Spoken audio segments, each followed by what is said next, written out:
ठीक है, तो this is the you can say third part of एम्ब्रायोजेनेसिस।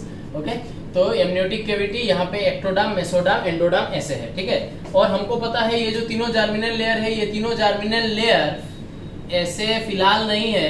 फिलहाल ये तीनों जर्मिनल लेयर क्या है, ये जो ट्रोफोब्लास्ट है, ट्रोफोब्लास्ट के साथ इस तरीके से अटैच्ड है। ठीक है ना, इस तरीके से अटैच है। मैं एक तरफ दिखा रहा हूँ, ठीक है, इस तरफ से अटैच्ड है।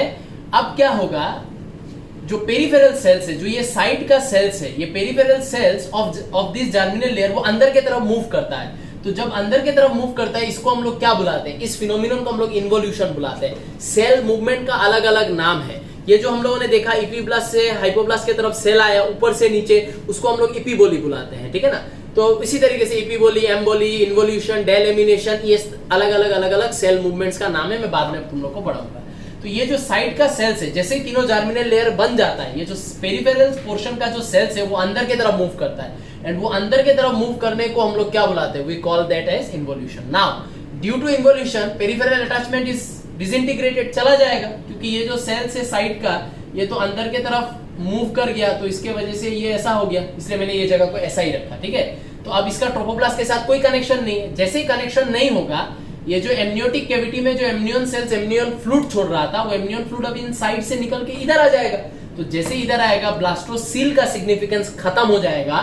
ट्रोफोब्लास्ट के अंदर का जो कैविटी है वो एज ए होल क्या कैविटी बन जाएगा, ये as a whole amniotic cavity बन जाएगा। ठीक है, so with the formation of all the three germinal layers हम gastrulation is done. Now after that what will happen, जो पेरिफेरल पोर्शन का सेल्स है वो अंदर की तरफ मूव कर जाएगा, जिसको हम लोग इन्वोल्यूशन बोलते हैं। एंड ड्यू टू दैट अंदर की तरफ मूव करने के वजह से जो साइड का अटैचमेंट है वो टूटेगा, एमनियोटिक फ्लूइड यहां से निकल के ब्लास्टोसील में आएगा। ये ब्लास्टोसील था, जैसे निकल के आएगा ये as a whole amniotic cavity बन जाएगा। ठीक है, तो ये है how the amniotic cavity as a whole amniotic cavity कैसे बनता है, ऐसे बनता है। ठीक है, अब हम लोग क्या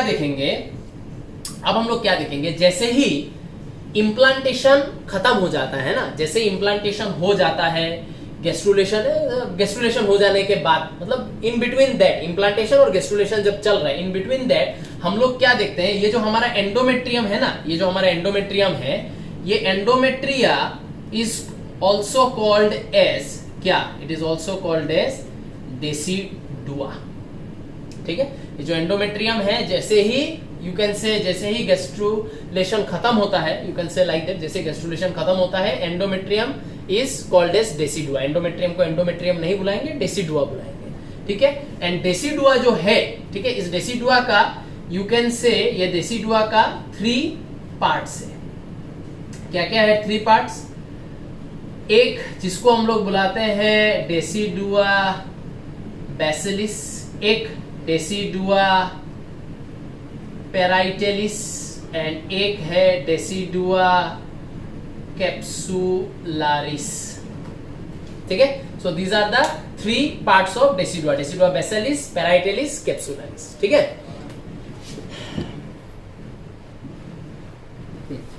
अब एक सेकंड,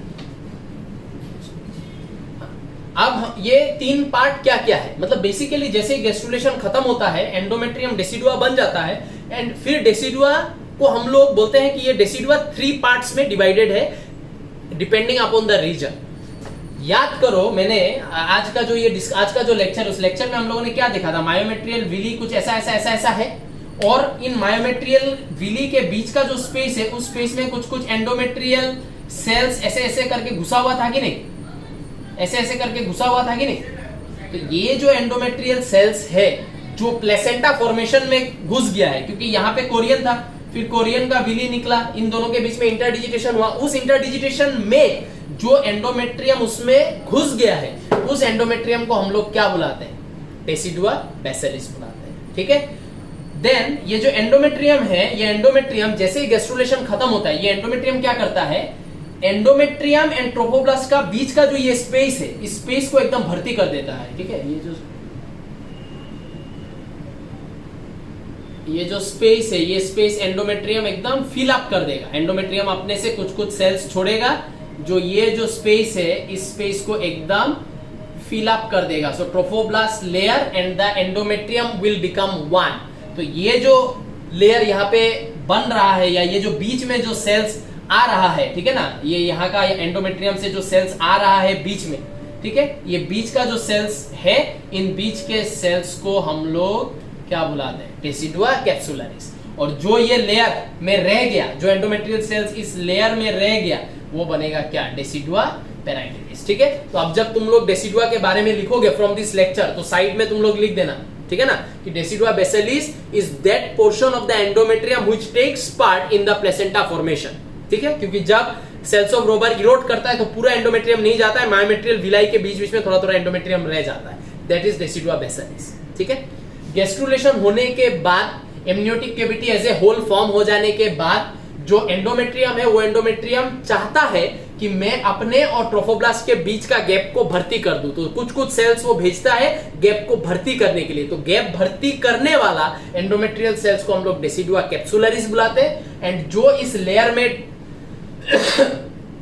इस लेयर में एंडोमेट्रियल सेल्स रह जाएगा उसको हम लोग डेसिडुआ पेराइटलिस बुलाते हैं, ठीक है ना।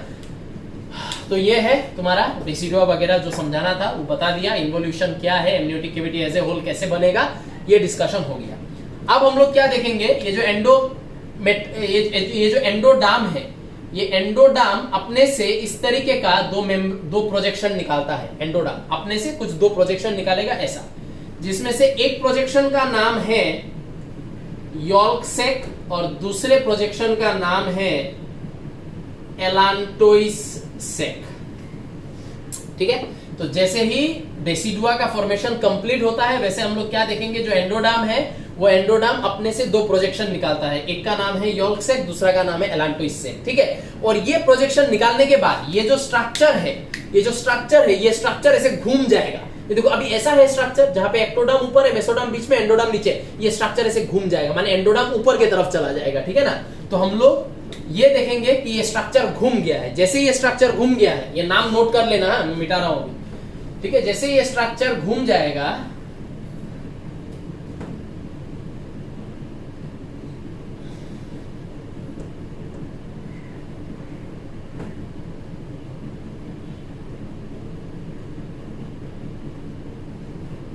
ठीक है, जैसे ये स्ट्रक्चर घूम जाएगा, अब ऊपर की तरफ आ जाएगा कौन, जैसे ये स्ट्रक्चर घूमेगा ऊपर की तरफ आ जाएगा कौन, एंडोडाम। और एंडोडाम का जो दो मेम्ब्रेन है, वो दो मेम्ब्रेन भी इस तरफ प्रोजेक्ट करेगा, ठीक है। एक है क्या यॉर्क सेक, दूसरा है क्या एलांटोइस सेक, ये है मेसोडाम और ये नीचे की तरफ आ गया है एक्टोडाम, ठीक है ना। अब ये जो एलांटोइस सेक, यॉर्क सेक, ये दोनों एक दूसरे के साथ क्या करेगा, फ्यूजन, और इस फ्यूजन से बनेगा हमारा अम्बिलिकल कॉर्ड, ठीक है, जिसका लेंथ है 55 सेंटीमीटर अप्रोक्स। ये दोनों यहाँ पे जुड़ जाएगा, एक दूसरे से फ्यूज कर जाएगा, और उस फ्यूजन से एंडोडाम से ये जो दो मेम्ब्रेन, उसके फ्यूजन से यहाँ से इस तरीके का एक कॉर्ड बनेगा जिसका नाम है अम्बिलिकल कॉर्ड। और ये अम्बिलिकल कॉर्ड हमारा जो ये एम्ब्रायो है, इस एम्ब्रायो को कनेक्ट कर देगा किसके साथ, प्लेसेंटा के साथ। अब जितना भी न्यूट्रिशन चाहिए वो सारा आएगा कहां से, प्लेसेंटा से। And see now the time has come, जब इन जर्मिनल लेयर का सेल्स क्या करेगा, G1 एंड G2 फेस भी करेगा। नहीं तो अब तक सिर्फ क्या कर रहा था, S फेस कर रहा था, जो मैंने बोला है। एक लेवल पे जाने के बाद S फेस के साथ साथ G1 G2 भी होता है, वो G1 G2 करने का टाइम आ गया है। अब से जब जब ये जर्मिनल लेयर्स का सेल प्रोलिफरेट करेगा तो वो G1 G2 भी करेगा, ग्रो करेगा, क्योंकि ग्रो करने के लिए जो न्यूट्रिशन चाहिए वो न्यूट्रिशन आने का रास्ता बना लिया है। प्लेसेंटा से न्यूट्रिशन आएगा, मदर न्यूट्रिशन भेजेगा, तो उस न्यूट्रिशन के चलते ये जो सेल्स है, ये सेल्स अभी G1 G2 भी कर सकता है। तो ये सेल्स G1 G2 करेगा, ठीक है, जिसके वजह से ये जो जर्मिनल लेयर है, ये जर्मिनल लेयर अलग अलग ऑर्गेन्स का फॉर्मेशन चालू करेगा। And that is our point number 5, the last step which is called as organogenesis, ठीक है।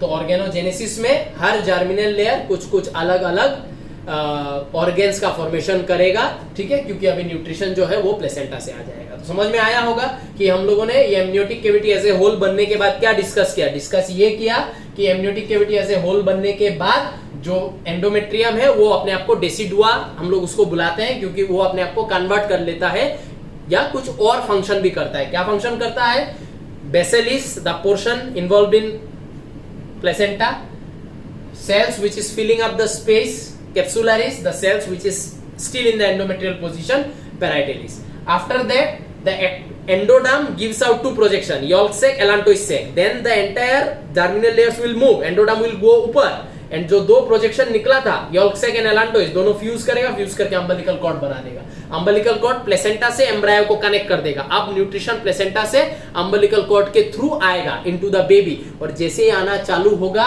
ये जर्मिनल लेयर्स को वो न्यूट्रिशन मिलेगा जिससे वो अपना G1 एंड G2 को भी ड्राइव करेगा, and due to that the embryo will start to develop, the cells will start becoming tissue, tissues will becoming organ, organ will become organ system, एक ह्यूमन बेबी का structure, morphology, anatomy बनना चालू हो जाएगा। ठीक है, तो आप ऑर्गेनोजेनेसिस में कौन सा जर्मिनल लेयर क्या बनाता है उसका मैं लिस्ट यहाँ पे अभी मैं लिख दूंगा वीडियो में। ठीक है, तो तुम लोग वो देख के नोट्स में बना लेना। ठीक है, वीडियो को थोड़ा करो।